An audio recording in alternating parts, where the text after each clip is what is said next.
Kahapon, Jen, Opo. ito yung pinakahuling ginagawa nila para i-discredit nila si Gutesa. Nakuha na namin kung sino yung gumawa nito eh. Yung page po mismo. Yung Opo. page na ito, ang ginagamit niya dyan ay mga troll farms, ha? Makikita mo na troll farms kasi pinakita nila rito, ang mga accounts ay Vietnamese eh. Kung halimbawa sa 1,500 Vietnamese at yung iba pa Arabic accounts. Para kunwari, maraming sumusuporta. Marami nag-suporta at comment. Opo. Oo, ginamit pa yung logo nung TV station, opo. isang TV station para magmukhang totoo. Huwag ka na magtago sapagkat alam mo, kilala kita. Ano mo ba? Kilala niyo ba? Siguro, maaring na-underestimate mo ako na hindi ko kayang suriin kung nasaan ka o kung sino ka.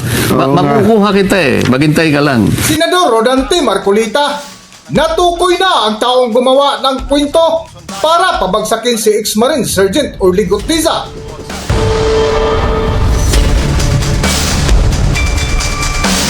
Welcome back to Kaakibat TV. Trending at mainit ngayon na pinag-uusapan sa mundo ng social media ang pasabog ni Senador Rodante Marcolita na kung saan tukoy na ng senador ang taong gumawa ng kwento na puro fake news para pabagsakin ang credibility ng pagkatao ng dating Marine na si Sergeant Orly Gutesa na sa ipinost nga ng nasabing Facebook fake account na pinilit lang daw ni Senator Rodante Marcolita at dating Congressman Mike Defensor Santiago na magsalita sa Senado si Orly Gutesa para idawit ang dating Speaker Martin Romualdez at dating ako Bicol Party List Congressman Zaldico na tumanggap ng kickback mula sa kontrobersya ng maanumalyang flood control projects. Kung matatandaan, si Sergeant Orly Gutesa ang naglantad sa Blue Ribbon Committee na kung saan sila mismo ang nagatid ng bilyon-bilyon at mali-malitang pira sa pamamahay ng dalawang mambabatas na sina Martin Romualdez at Zaldico sa Forbes Park, Taguig City.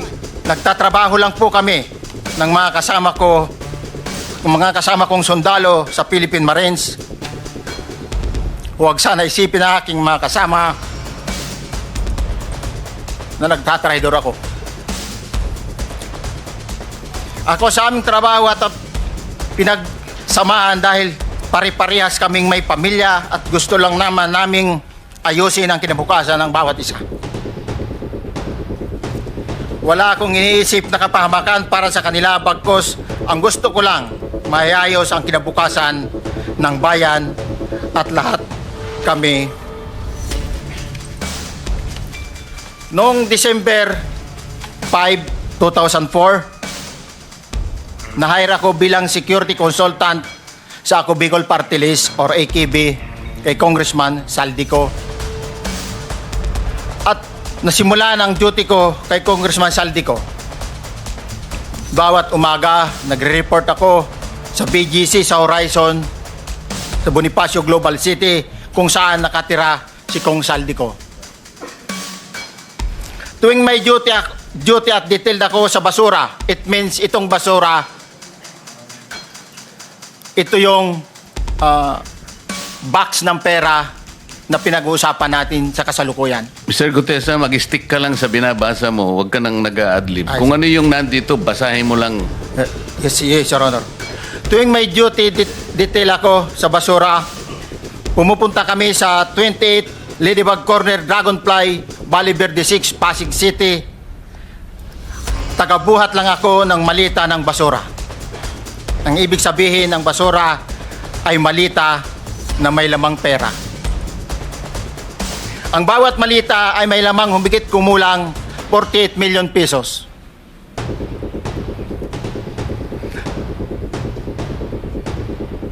Ang bawat malita ay may post-it na nakadikit na nakasaad kung magkano ang laman ng bawat malita. Tuwing may duty detail sa basura, may pumupunta na tao na magde-deliver ng basura at nire-receive ni John Paul Estrada at Mark Tiksay. Ang mga executive assistant ni Congressman Zaldico at sila ang mga detailed sa mga ganyang activities. Ang mga nangyayari kapag duty kami sa basura, kalimitang dinadala sa bahay ni Congressman Zaldico sa Valle Verde 6 at tinatanggap naman ni Mark at ni Paul. Pagkatapos naming may baba ang nasabing basura, ipinapasok sa bahay ni Congressman Saldico sa Valle Verde 6 at binibilang ni Mark at ni Paul. Alam ko na ang laman ng malita ay pera sapagkat nakita ko si Paul na binuksan ang malita at inilabas ang laman para bilangin. Ang isang ehemplo na nagdala ng pera ay si Congressman Eric Yap ng AXIS Party List.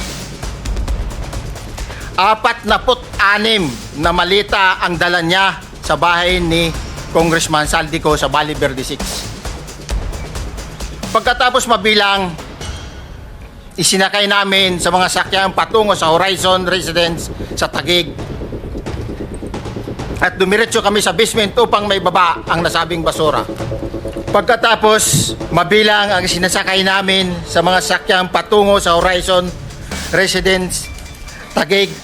Pagdating sa Horizon Residence, dumidiretso kami sa basement upang may baba ang nasabing basura at dalhin sa unit ni Congressman Saldico sa 56th floor sa nasabing lugar kung saan siya nakatira. Bago ibaba ang nasabing basura, ito ay bawas na. Halimbawa, nag-akyat kami ng 46 na malita. Ibababa lamang namin ay 35 malita para i-deliver sa bahay ni House Speaker Martin Romualdez sa 42 McKinley Street, Taguig. Ang labing isang malita ay naiwan sa taas ng 56th floor sa Horizon Residence. Humigit kumulang 3 beses ako mismo ang nag-deliver ng basura sa bahay ni Congressman Saldico sa Horizon Residence at sa mga bahay ni Speaker Romualdez sa 42 McKinley Street, Taguig. Mas maraming pagkakataon na nagde-deliver kami ng basura sa bahay ni Speaker Romualdez at sa bahay ni Congressman Saldico dahil iba-iba kaming mga nakadetailed na close-in, backup at advance party na nagkakaroon ng rotation. Sa huli, ako po ay nagnanais na mapasailalim sa Witness Protection Program dahil alam ko po nanganganib ang buhay ko at ang aking pamilya sa ginawa kong paglalahad na ito. Sa katotohanan na ang lahat ay nilagdaan ko, ang salaysay na ito ay kusang loob at walang anumang pamimilit at bunsod lamang ng hangarin matulungan ang ating bansa.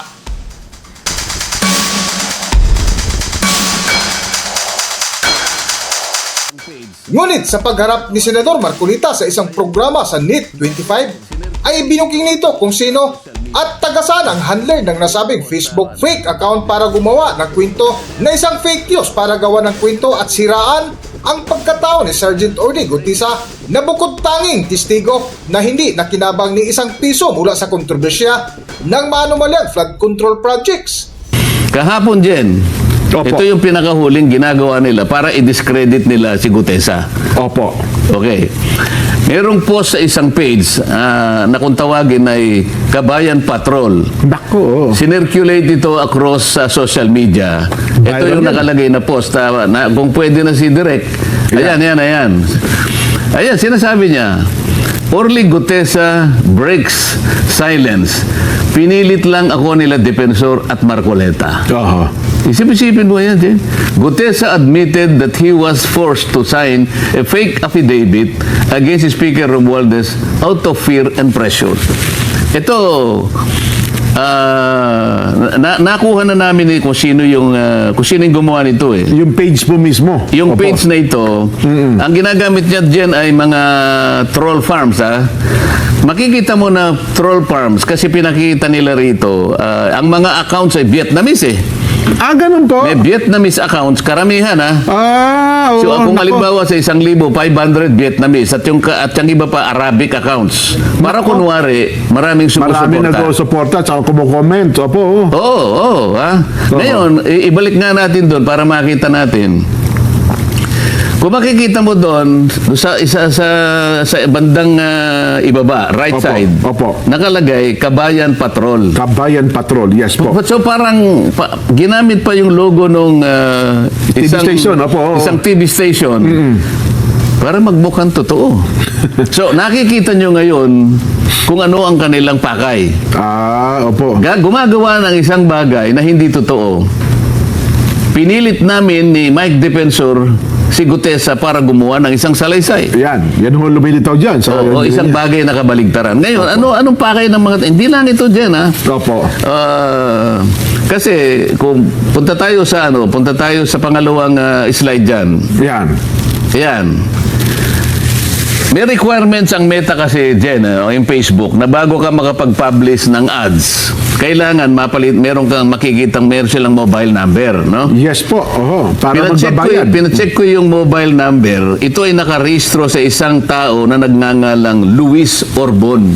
Ayan, Luis Orbon. Oo. Okay. So, isa sa pangalawang requirements ng Meta, kailangan meron kang email. So, makikita mo dyan yung email nila. Ayan, hello at cdgminds.com. Ang ano kasi, yung ginagamit nila ay CDG. Ang advertiser is CDG Media Minds. Yes. Ayun makikita mo, no? So, yung phone number nakarehistro kay Luis Orbon, ayan ang email nila. At ang website nila, nandyan din dyan, mababasa mo, cdgmediaminds.com. Opo. Ang address nila ay Pasig City, NCR. Yes po. So, kung nakikinig si Luis Orbon dyan, Kung totoong tao ba yan? nagtatago bilang CDG Media Minds sa anino ni Luis Orbon. Huwag ka na magtago sapagkat alam mo, kilala kita. Ano ba? Kilala niyo ba? Masyado namang babaw ang pagtatago kasi nila eh. Halatang halata. Akala ba nila? ganun ba? Alam mo, Luis Orbon,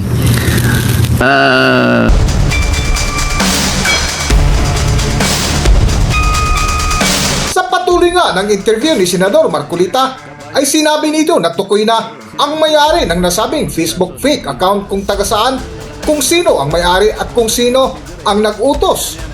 Para sa buong kwento, narito ating panurin ang video sa pasabog ni Senador Marcolita. Narito ang video. siguro maaring na-underestimate mo ako na hindi ko kayang suriin kung nasaan ka o kung sino ka. Makukuha kita eh. Maghintay ka lang. Kasi akala nyo hindi kayo marunong sa computer, Sen, at saka hindi kayo marunong sa social media, no? Hindi nga ako marunong, pero may pamamaraan naman. Ayan, tama po kayo. May pamamaraan tayo dyan, di ba? Ngayon, puntahan natin yung ibang slide natin. Yan. Ayan itong CDG Media Minds ay nag-handle ng 4 na pages sa Facebook yan. Bukod doon, meron pa sa iba. Kaya sila ang sabay-sabay na nag-launch ng fake news campaign. Opo. At binuboost nila, binabayaran nila laban kay Orlig Gutesa. Ayan, makikita nyo isa-isa yan, ano? Yung number 1, ito yung Kabayan Patrol. Ayan, Opo. nakikita mo. Ang pangalawa, dapat alam mo, sabi niya. Ayan, no? opo, Ayan, dapat makikita alam mo, niyo opo. yung kanilang post. Ayan, no? Yung pangatlo, balita on the go. Ayan. Ayan, opo. Yung pang-apat, chips of staff. Chips of staff. So Opo. ito ay puro fake news campaign. Okay. Anong pakay ng mga taong, bakit sila gagawa ng ganito? Ito yung sinasabi ko sa iyo na pangalawa na undermining the whistleblower. The whistleblower. So lahat ng kaparaan ang gagawin para pagtakpan, para ilihis, para iligaw ang mamamayan. Ang mga taong ito ay, ang kanilang maaring pakinabang dito ay yung taong pinagsisilbihan nila. Siyempre po, kumikita sila dyan doon sa mga taong napagtatakpan ng kanilang paglilihis. Yung kanilang agenda, opo. At para iligaw ang ating mga kababayan na maring maisip nga nila na, ganun pala yun, ganito pala yun. Kaya natin dinidiscuss dyan para malaman ng taong bayan na ito ay puro fake news na ginagawa nila para magtakip, para isalba, para proteksyonan Oo. ang mga nasa likod ng mga iniimbestigahan natin. At kung nanonood ba yun, nabasa mo ito ni Gutesa, baka humina ang loob yun, ho. Oo. Kasi puro, nasaan si Gutesa, nasaan si Orly. Pare-parehas yun, ho. Iba't ibang uri ng ads. Puntahan natin yung isa pang slide direct. Oo. Ayan, tingnan mo yan. Ha? Iba't ibang uri ng ads na puro paninira, iisang target. Si Marine Sergeant Gutesa Oo. at ako. Yan, ay may git na 10 ads yan, Jen. Ano? Ito ay ni loans October magmula 24. no October 24 hanggang October 29. So talaga palang ano, no? So, Oo. ito pa, alam mo, ang kanilang ginagasta bawat araw, Opo. merong range from 500 pesos to 4,000 pesos. Ayun, oo. So, gagasta sila. Noong una, medyo nagtitipid eh. Kasi 500 pesos na. Ngayon, mga cheap naman itong mga ito eh. Manlilin lang ka lang, galingan mo na, di ba? Oo naman, oo. Ngayon, siguro naisip nila, teka, baka kailangan nating pagibayuhin. Binubus so, na gusto, umaabot no? hanggang 4,000. Binubus nga sila. Opo. Ang tinatarget nilang audience hanggang 1 million. 1 million users or more. Oo. Yes po, oo. So, ang gastos nila sa loob ng isang buwan, umaabot ng between 20 to 30,000 pesos. Kasama yung boosting, Jen. Ah, oo. So, ano ang pakay nila? Oo. Manlin lang. Oo. Mailigaw ang taong bayan. At So, ang talaga, gastos oo. ay ganun karami para sa ganun, patakbuhin yung kanilang mga ads. So kung mga ganon, times 10, kasi mga 10 pala, iba't ibang lugar saan, no? Ibubus nilang lahat. Malak, kahit pa paano. So, gumagasta sila talaga. So, Opo, oo. sa uling slide, pakita natin para makita natin. Itong mga slides na to, Jen, makikita mo, pinamonitor ko yan magmula ng January 2025. Opo. Mga post ito, Jen, na puro papuri sa administrasyon. Pero same page po. Same page. Same page, Oo. oo. Yan ay puro papuri sa administrasyon. Ngayon ang kabalintunaan dito, kung ang administrasyon gusto niyang malinis ang skandal na ginawa ng flood control, Opo. bakit ngayon nag-shift sila dun sa paninira Character assassination na nangyayari. sa investigasyon na ginagamit namin para tukuyin natin sino ba talaga ang mga tao, malalaking tao na nasa likod ng mga pangyayaring ito. Opo. Kung maka-administrasyon kayo, bakit taliwas ang ginagawa nyo ngayon? Sinisiraan nyo ang mga taong lumabas para ngayon pagtibayin, tukuyin, makilala kung sino yung mga malalaking tao. Ba't nagsimula kayo ngayon gumawa ng fake news October 24 hanggang October 29? Oho. Alam mo kung bakit? Opo, bakit po? Sapagkat merong nagbabanta na itutuloy ang Blue Ribbon Committee itong Nobyembre. November 14 daw po, Sen. Ang November schedule. nga. November 14 na ngayon, po. tama-tama lang na sirain si Gutesa. Akala nila ngayon. So, kapag pinatawag si Gutesa ngayon, sirang-sira na siya. Akala ngayon ng tao, wala na yan. Discredited na yan. Yun ang kanilang objective. Hanggang dito na lang muna ang ating video at kung nagustuhan nyo, huwag kalimutan mag-subscribe at pindutin nyo na rin ang notification bell para ma-notify kayo sa ating susunod na video. Maraming salamat! Kung pwede na si Direk. Ayan.